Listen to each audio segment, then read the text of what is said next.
Hey guys, welcome back to our channel. In this video, we are sharing 5 things you must never do with your Aussiedoodle. Before we get started, I wanted to remind you that all of our favorite things, along with Frankie's food, we feed her raw food, and all of the links to things that we use and need for grooming, toys, different stimulation things will be linked down in the description of this video. So there are 5 things that you need to, really, these are kind of, they could be applied to any dog breed, but specifically Aussiedoodles, just because they're a little bit extra needy in certain areas. So the first one is do not avoid socialization. And it's hard sometimes, and we got her in COVID actually, so it was a little bit hard for us to socialize her properly, but we did our best. So wherever you are or whatever time of year, just do your best at socializing your puppy.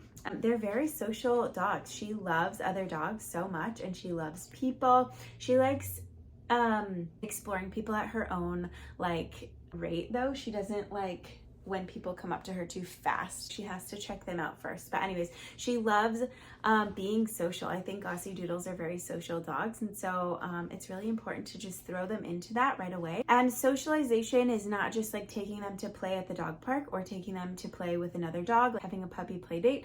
It's taking them around a lot of different types of people, a lot of different ages and sizes, all different types of people, all different types of dogs, puppies, all ages, and taking them to places that you're going to regularly go, the groomer, stores, different pet stores, stores that are pet friendly. Home Goods, TJ Maxx around here are pet friendly.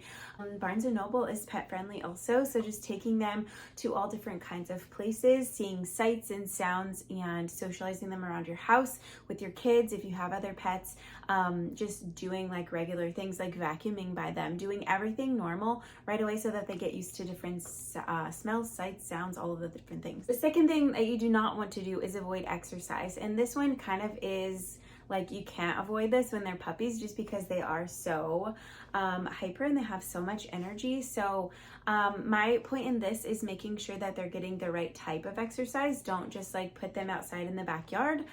Make sure you're bonding with them too, and like playing fetch, playing with them. Taking them for walks is really important too. If you like to go swimming, maybe you take them swimming with you.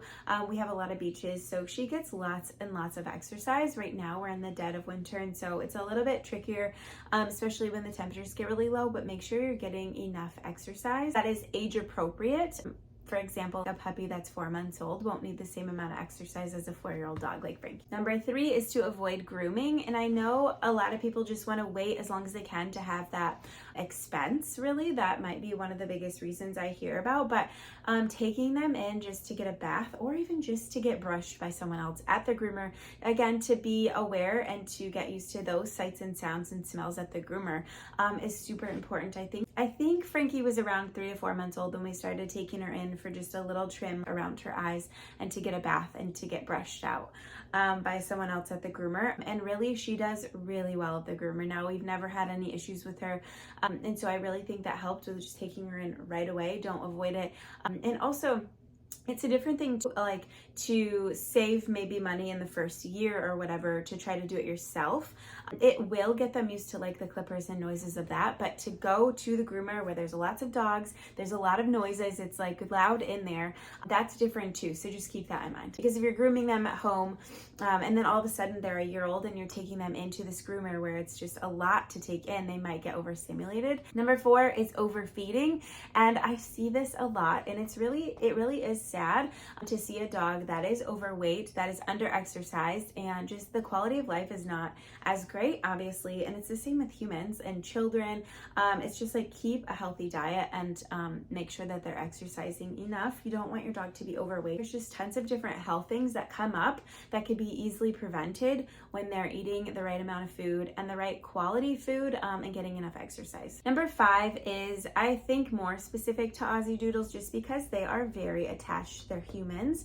She's very attached to all of us, and so she kind of has a hard time even if one of us is gone from the house.